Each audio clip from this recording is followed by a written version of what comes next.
Hello everyone, my name is समीक्षा। तो आज हम अपना अल्कोहल, फिनॉल और ईथर का लास्ट पार्ट कर रहे हैं। हाँ, आज हमारा ये चैप्टर क्या हो जाएगा, बिल्कुल फिनिश हो जाएगा। तो लास्ट टॉपिक क्या है इस चैप्टर का, हम अल्कोहल अच्छे से पढ़ चुके हैं, फिनॉल अच्छे से पढ़ चुके हैं, हर चीज पढ़ चुके हैं, फिजिकल प्रॉपर्टी, केमिकल प्रॉपर्टी। अब लास्ट हमारा एक टॉपिक रह गया जिसका नाम है ईथर। क्या नाम है? ईथर। ईथर दिखता कैसे है? ऐसा। बीच में क्या फॉर्मूला होता है ईथर का? ROR। क्या फॉर्मूला होता है? ROR। ये सिमेट्रिकल भी हो सकता है और अनसिमेट्रिकल भी हो सकता है। कैसे? जब दोनों तरफ R ग्रुप सेम है तो वो सिमेट्रिकल, जब दोनों तरफ R ग्रुप डिफरेंट है तो वो अनसिमेट्रिकल या एसिमेट्रिकल। तो कैसे दिखता है ईथर हमारा? ROR। इसकी शेप कैसे होती है? कैसी शेप होती है? बेंट शेप की, जैसे वाटर जैसा दिखता है ये जस्ट। ठीक है, वाटर होता है ना H2O, सिमिलरली वैसा दिखता है, लेकिन दोनों की शेप कैसी है? बेंट। लेकिन अगर मैं इसके एंगल की बात करूं तो एंगल में कितना डिफरेंस आ रहा है? देखो, इसका एंगल कितना है? 110 डिग्री, और इसका यहाँ पे एंगल कितना है? 104 डिग्री। फर्क क्या है दोनों में? देखो, यहाँ पे जो है H ग्रुप जो है वो बहुत ज्यादा छोटे हैं, तो इनके बीच में कोई भी रिपल्सन नहीं हो रही, तो इसका एंगल जो है वो लगभग टेट्राहेड्रल जैसा ही एंगल रह रहा है। लेकिन यहाँ पे R ग्रुप जो है वो बहुत ज्यादा है बल्कि ग्रुप, जिसकी वजह से इन दोनों ग्रुप में आपस में क्या होगा? रिपल्सन। क्योंकि ये कैसे हैं? सेम है।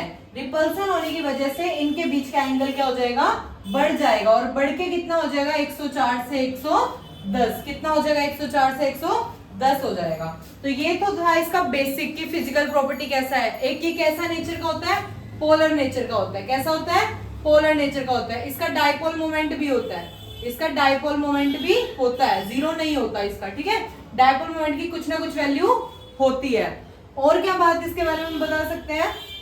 इसका जो बॉइलिंग पॉइंट होता है, ये मैं सारी क्या बता रही हूँ, इसकी फिजिकल प्रॉपर्टी, ये दिखता कैसे है, इसकी शेप कैसी है, इसका एंगल कैसा है, ये सारी इसकी क्या है?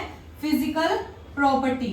अगर मैं बात करूं बॉइलिंग पॉइंट की, तो एक तरफ अगर मैं लूं एल्केन, एक तरफ लूं मैं ईथर, और एक तरफ लूं मैं अल्कोहल, तो इसका तो लगभग 300 समथिंग मान लो, इसका मान लो 360 समथिंग, तो इसका होता है 390 समथिंग। इनके ये क्या है? Boiling point. तो बॉइलिंग पॉइंट में देखो, ईथर से अल्कोहल में कितना ज्यादा फर्क आ गया, 307 और 390। तो फर्क कितना आ गया? 307 और 390 में अल्कोहल का इतना ज्यादा बॉइलिंग पॉइंट क्यों होता है? क्योंकि उसके अंदर OH होता है, और OH के बीच में क्या होती है? हाइड्रोजन बॉन्डिंग होती है। हाइड्रोजन बॉन्डिंग की वजह से अल्कोहल का जो बॉइलिंग पॉइंट होता है वो बहुत ज्यादा हो जाता है, क्योंकि हमें पता है हाइड्रोजन बॉन्ड को तोड़ना इतना आसान नहीं होता, हाइड्रोजन बॉन्ड को तोड़ना बहुत ज्यादा मुश्किल होता है। जबकि ईथर में ऐसा कुछ भी नहीं है, ईथर में ऑक्सीजन तो है लेकिन इसके साथ कोई भी हाइड्रोजन बॉन्ड नहीं बन रहा, इसीलिए इसका बॉइलिंग पॉइंट उससे बहुत ज्यादा, अल्कोहल से बहुत ज्यादा लेस है। तो ये सारी बात होगी इसकी फिजिकल प्रॉपर्टी की। अब मैं बात करती हूँ इसकी मेथड ऑफ प्रिपरेशन, कि हम ईथर को जो है वो प्रिपेयर कैसे कैसे कर सकते हैं। फर्स्ट मेथड यहाँ पे क्या है मेरा? Williamson synthesis. क्या नाम है इसका? Williamson synthesis. ये बहुत इंपॉर्टेंट है, बहुत ही इंपॉर्टेंट है, इस पे क्वेश्चन भी आया हुआ है स्पेशल तुम्हारा एनसीईआरटी में। तो देखो क्यों इंपॉर्टेंट है ये कह रहे हैं कि जब मैं कोई एल्कोक्साइड मेटल को, किसी भी मेटल का जो एल्कोक्साइड है, अगर मैं उसको मिथाइल क्लोराइड या एल्काइल हैलाइड के साथ रिएक्ट करवाता हूँ, एल्काइल हैलाइड के साथ रिएक्ट कराते हैं, तो मुझे क्या मिलता है? देखो, O नेगेटिव है, Na पॉजिटिव है, इसमें R पॉजिटिव होता है, X नेगेटिव होता है, ये तो तुम्हें पता है। पॉजिटिव नेगेटिव होता है, बॉन्ड टूटता है, पॉजिटिव नेगेटिव पे अट्रैक्ट होता है, नेगेटिव पॉजिटिव पे अट्रैक्ट होता है। तो देखो, R O नेगेटिव है तो नेगेटिव पे कौन अट्रैक्ट होएगा? पॉजिटिव वाला, तो इसका R पॉजिटिव अट्रैक्ट हो गया, ये Na पॉजिटिव, X पॉजिटिव, ये बाहर निकल गया NaX का। तुम्हें जनरल पता है ना, तुमने क्या लेना है? एक लेना है तुमने RONA, ध्यान से सुनो, एक लेना है तुमने RONA, मतलब R जो है एल्कोक्साइड का हमने मेटल के साथ रिएक्ट कराना है। ठीक है, फिर हमने साथ में लेना है एक एल्काइल हैलाइड। तो इन दोनों में तुमने देखना है कौन पॉजिटिव है कौन नेगेटिव है। नेगेटिव को पॉजिटिव के साथ अटैक करा दो, पॉजिटिव को नेगेटिव के साथ अटैक करा दो, तुम्हारा ROR हमें मिल गया। क्या चाहिए था हमें? ईथर ही तो प्रिपेयर करना था, बन गया। लेकिन यहाँ पे एक बहुत इंपॉर्टेंट बात क्या आ जाती है कि ये जो R ग्रुप है हमारे, ये जो R ग्रुप है हमारे, वो प्राइमरी भी हो सकते हैं, सेकेंडरी भी हो सकते हैं, टर्शियरी भी हो सकते हैं, हो सकता है ना। प्राइमरी भी हो सकते हैं, सेकेंडरी भी हो सकते हैं, टर्शरी भी हो सकते हैं। ये कह रहे हैं कि जब तुम एल्काइल हैलाइड को प्राइमरी छोड़ के सेकेंडरी या टर्शरी ले लोगे तो ईथर प्रोडक्ट ही नहीं बनेगा। ध्यान से सुनो मैंने क्या बोला है, दो चीजें हैं, एक ये और एक ये। तुम्हारा मेन फोकस होना चाहिए कि जो तुम्हारा एल्काइल हैलाइड है ना वो हमेशा प्राइमरी रहेगा, तो वो क्या बनाएगा, ईथर बनाएगा। अगर मैं इसको सेकेंडरी या टर्शरी हैलाइड ले लूं तो वो मेरा प्रोडक्ट में देगा एल्कीन, ना कि ईथर। क्या देगा फिर वो मेरे को, एल्कीन देगा। वो एलिमिनेशन की जगह क्या दिखाने लग जाएगा, सब्स्टिट्यूशन रिएक्शन दिखाने लग जाएगा। तो हमें क्या करना है, हमें तो एलिमिनेट करवाना है, इसको हटा के इसको लगाना है, ये काम करना है ना। तो हमें बस ध्यान रखना है कि इन दोनों में से जो मेरा, इसको तुम कितना भी ले लो, इसको जो पहले वाला है ना, ये अगर तुम्हारा टर्शरी होगा ना तो भी प्रोडक्ट बनेगा, सेकेंडरी होगा तो भी बनेगा, प्राइमरी होगा तो भी बनेगा, बल्कि टर्शरी में तो सबसे अच्छा बनेगा। लेकिन एल्काइल हैलाइड को तुम्हारा मेन मोटिव होना चाहिए, एल्काइल हैलाइड को तुम्हें क्या रखना है, प्राइमरी रखना है। सेकेंडरी और टर्शरी रखते ही वो तुम्हें ईथर नहीं देगा, ईथर की जगह क्या देगा, एल्कीन देगा। ठीक है, इस बात को नोट कर लो अच्छे से, 5-6 स्टार लगा लो इस पे। तो बहुत ही इंपॉर्टेंट बात है ये कि तुमने विलियमसन सिंथेसिस में अगर तुम्हें ईथर चाहिए तो तुम्हें एल्काइल हैलाइड को प्राइमरी रखना पड़ेगा। अगर सेकेंडरी टर्शरी करोगे तो वो ईथर देगा ही नहीं, वो क्या दे देगा, एल्कीन दे देगा। ये हो गया हमारा फर्स्ट मेथड ऑफ प्रिपरेशन, जिसके अंदर ये बहुत ही इंपॉर्टेंट बात थी कि अगर मुझे ईथर प्रिपेयर करना है तो तुम खुद बताओ किसको प्राइमरी लेना है, कमेंट बॉक्स में बताना। मैंने 3-4 बार बता दिया। सेकंड रिएक्शन है, इसको प्रिपेयर करने के लिए मुझे एल्काइल हैलाइड को किसके साथ रिएक्ट कराऊं, Ag2O को सिल्वर के ऑक्साइड के साथ करूं। किसमें, ड्राई में, मतलब बिल्कुल सूखा होना चाहिए। तो मेरा क्या बनेगा, देखो क्या बनेगा, ROR, इसके भी 2 मॉलिक्यूल ले लो, ROR बन जाएगा ईथर, और ये जो 2 Ag हैं वो 2 हेलोजन के साथ क्या बना लेंगे, 2AgX बना लेंगे। ठीक है, बैलेंस कर दिया मैंने इसको, समझ आया। एल्काइल हैलाइड लेना है, Ag2O के साथ रिएक्ट करवाना है, ईथर बना दो, जो बचा AgX उसे बाहर निकाल दो, बन गया हमारा जी ईथर। नेक्स्ट थर्ड प्रिपरेशन है हमारी, मेथड ऑफ प्रिपरेशन में थर्ड है डिहाइड्रेशन ऑफ अल्कोहल।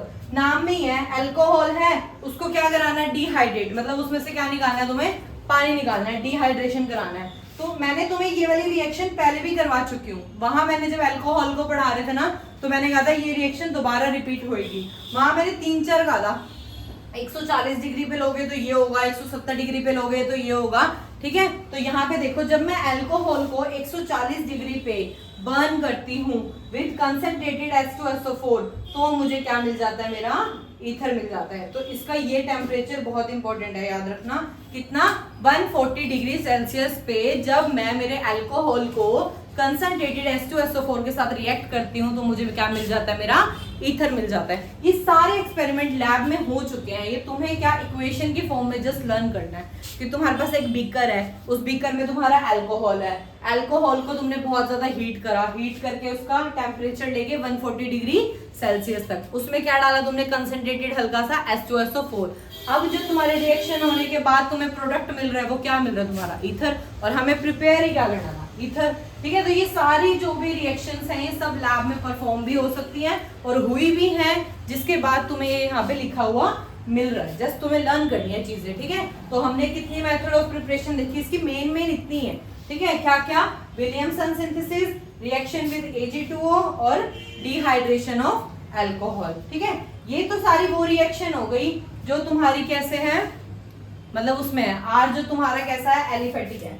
अगर मैं ऐसे बात करूं कि एक तो रिंग है, ठीक है, एक इस पे OR है, तो ये भी हो गया ना ROR, रिंग होगी ROR, ऐसे हो गया। तो ये वाला जो है ना वो तुम्हारा कैसे दिखाता है, देखो इसके पास क्या होते हैं, लोन पेयर होते हैं, ये लोन पेयर ऐसे मूव करेंगे, ये मैं बॉन्ड एक बार ऐसे बना देती हूँ, ये बॉन्ड यहाँ टूटेगा, यहाँ नेगेटिव आएगा, ये बॉन्ड यहाँ टूटेगा, यहाँ नेगेटिव आएगा, ये बॉन्ड यहाँ टूटेगा, यहाँ नेगेटिव आएगा।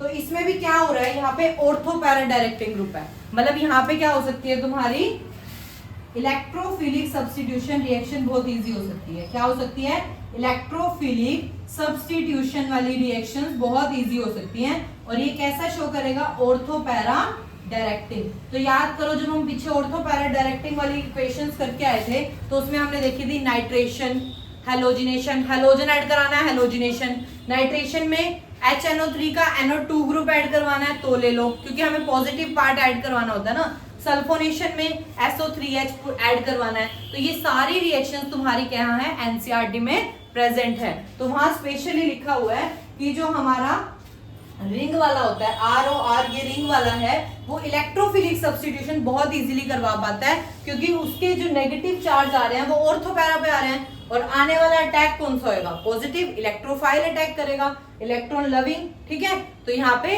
कौन अटैक करेगा, पॉजिटिव पार्ट। तो कौन कौन सी रिएक्शंस हो सकती हैं यहाँ पे, ये रिएक्शंस मैं करवा चुकी हूँ, तो ये तुम अपने आप करना। ठीक है, मुझे बताना कि तुमने कर ली है, ये बहुत इजी है। क्या क्या नाम है, नाइट्रेशन, सल्फोनेशन, हेलोजिनेशन।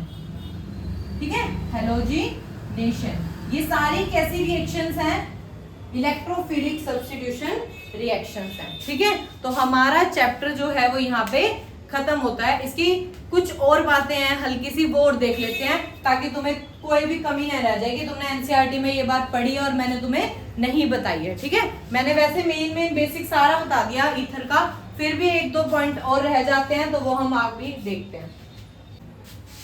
हाँ, तो कुछ बातें और क्या रह गई हैं इसकी, कि जो हमारा ईथर है वो पोलर तो है, लेकिन क्या होता है, वो लेस पोलर होता है। जो ईथर होता है वो पोलर तो होता है, लेकिन कैसा होता है, लेस पोलर होता है। लेस पोलर होने की वजह से वो ज्यादा रिएक्टिव नहीं होता, क्योंकि उसके ऊपर पोलैरिटी ही नहीं आई, नेगेटिव पॉजिटिव आया ही नहीं, तो वो किसके साथ रिएक्ट करेगा, बॉन्ड कैसे तोड़ेगा। तो लेस पोलर होने की वजह से ये अनरिएक्टिव होता है, और हमें इसको अगर रिएक्टिव बनाना है तो हमें क्या देना पड़ेगा, बहुत ज्यादा टेम्परेचर हाई देना पड़ेगा। अगर मुझे ईथर को रिएक्टिव बनाना है तो मुझे उसको बहुत ज्यादा टेम्परेचर देना पड़ेगा। एक दो तीन छोटी और बातें ये होती है कि जो ईथर हैं वो क्या करते हैं, जो अराइल वाले ईथर हैं वो न्यूक्लियोफिलिक सब्स्टिट्यूशन रिएक्शन शो नहीं करते, क्योंकि इनका ये जो बॉन्ड हो जाता है ना, यहाँ पे जो ये लोन पेयर आते हैं यहाँ पे, जिसकी वजह से क्या हो जाता है, डबल बॉन्ड, और ये डबल बॉन्ड को तोड़ना बहुत ज्यादा क्या हो जाता है, मुश्किल। इसीलिए ये इलेक्ट्रोफिलिक सब्स्टिट्यूशन रिएक्शन इजी करते हैं, लेकिन न्यूक्लियोफिलिक सब्स्टिट्यूशन रिएक्शन वो कौन करते हैं अच्छे से, जो नॉर्मल R वाले होते हैं। ठीक है, एक ये बात ध्यान रखने की थी।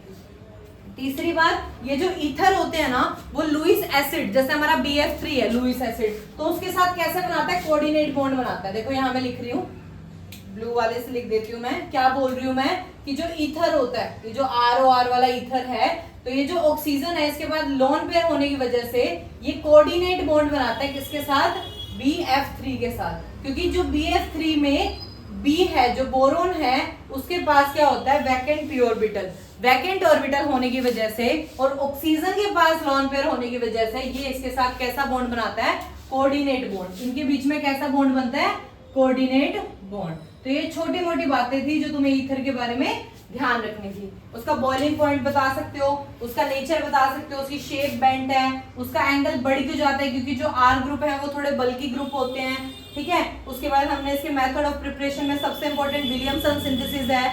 उसके बाद जब तुम इसके बाद इस पे आओगे ना, किस पे, रिंग वाले पे, अराइल ईथर वाले पे, तो वहां पे ये बात कहेंगे कि जो इसका न्यूक्लियोफिलिक सब्स्टिट्यूशन है ना, वो पॉसिबल नहीं है, क्योंकि यहाँ डबल बॉन्ड बनने की वजह से ये बॉन्ड स्ट्रॉन्ग हो जाता है, जिसे तोड़ना मुश्किल हो जाता है, ये यहाँ पे सब्स्टिट्यूट ही नहीं होएगा। ठीक है, तो ये इलेक्ट्रोफिलिक सब्स्टिट्यूशन अच्छे से करता है, क्योंकि ये ऑर्थो पैरा डायरेक्टिंग ग्रुप बना देता है, नेगेटिव चार्ज आ जाता है, जिसके बाद इलेक्ट्रोफाइल आके इजीली इसके ऊपर कनेक्ट हो जाता है। ठीक है, उसके बाद मैंने कहा ये कोऑर्डिनेट बॉन्ड बनाता है। ये जो होता है वो लेस पोलर होता है, जिसकी वजह से ये अनरिएक्टिव होता है। इसको रिएक्टिव बनाने के लिए मुझे इसको टेम्परेचर देना पड़ेगा, तभी ये अच्छे से रिएक्ट कर पाता है।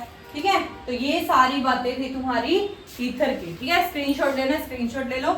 मैं इस चैप्टर को वाइंड अप कर रही हूँ। तो यहाँ पे हमारा ईथर जो होता है वो होता है बिल्कुल कंप्लीट। तो ईथर क्या, हमारा पूरा चैप्टर अल्कोहल, फिनॉल और ईथर फुल हो चुका है, कंप्लीट। तो अगर आपको मेरा चैप्टर पढ़ाना जो भी है पसंद आया हो तो प्लीज मेरे चैनल को सब्सक्राइब करें, लाइक करें और अपने केमिस्ट्री वाले स्टूडेंट्स के साथ शेयर करें। ठीक है, खासकर +2 का कंटेंट मेरा अभी तक चल रहा है, उसके बाद मैं +1, 10th, 9th पे भी जाऊंगी। ठीक है, थैंक यू।